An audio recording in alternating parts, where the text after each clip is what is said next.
గోవిందమ్మ నీకు ఒకటి చెప్తున్నాను, మీ పాస్టర్ కి నేను ఒక మాట చెప్పా, ఇప్పుడు కూడా అదే మాట చెప్తున్నా.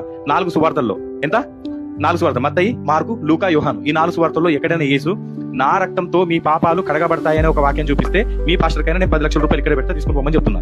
అవునా? అది వీడియో చూస్తున్నా ఎవరికైనా వర్తిస్తుంది. నువ్వు అడిగిన దానికి నా జవాబు మత్తయి సువార్త 26వ అధ్యాయము 28వ వచనం చదువుతున్నాను. ఇది నా రక్తము అనగా పాప క్షమాపణ నిమిత్తము అనేకుల కొరకు చిందింపబడుచున్న నిబంధన రక్తము. ఇప్పుడు నేను అడుగుతున్న సవాల్తో కూడిన నా ప్రశ్న, మత్తయి సువార్త 5వ అధ్యాయము 28వ వచనం చదువుతున్నాను. ఒక స్త్రీని మోహపు చూపుతో చూచు ప్రతివాడు అప్పుడే తన హృదయమందు ఆమెతో వ్యభిచారము చేసిన వాడగును.